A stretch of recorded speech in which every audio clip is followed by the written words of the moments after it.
Yesterday's prophecies, today's headlines. This is the Hal Lindsey Report.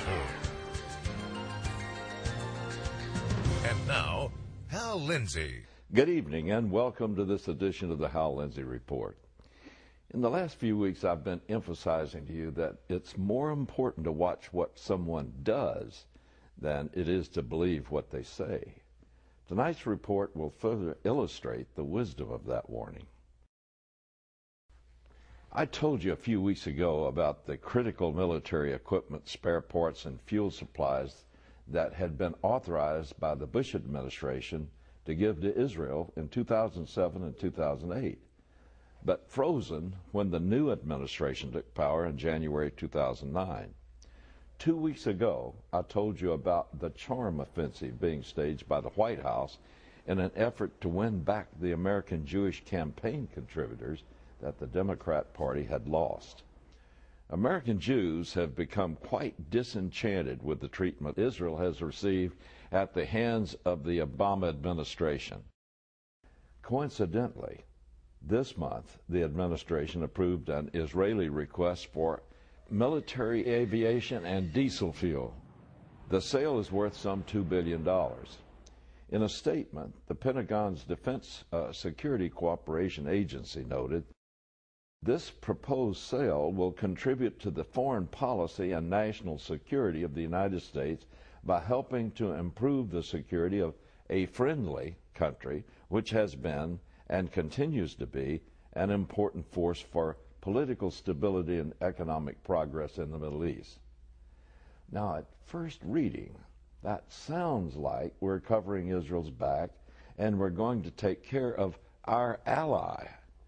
But notice that the statement says we're doing it to contribute to our foreign policy and our national security by improving the security of a friendly country that is important to the Middle East political and economic security.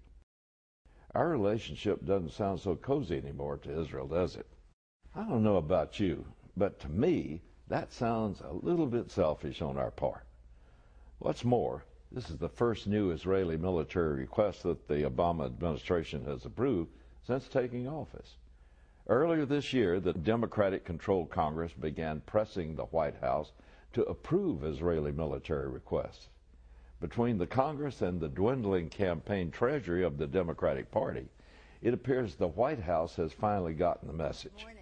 The recently released shipments to Israel, first approved by President Bush, include contracts for an air transport, engines for armored personnel carriers, and missile components. Those meager requests for desperately needed parts have still not been filled. But the administration is making a big deal to America over taking care of Israel by filling up its gas tank. On the other hand, you probably haven't heard as much about the little bit of help we are passing on to a couple of other countries in that region too. The administration has approved more than $23 billion in military procurement requests by Turkey and other Arab countries. And just this week, the administration announced it will sell Saudi Arabia $30 billion worth of advanced F-15 fighters. Well, I don't even need to get my calculator out for this one. That's $23 billion for Turkey and the Arabs and $30 billion to Saudi Arabia. That's more than $50 billion in a sophisticated equipment to our Islamic friends in the Middle East. Now compare that to $2 billion in fuel to Israel, a 25-to-1 ratio. I suppose the Israelis should be grateful that the midterm elections are looming. Otherwise, they would probably be hitchhiking to the nearest BP station with a gas can.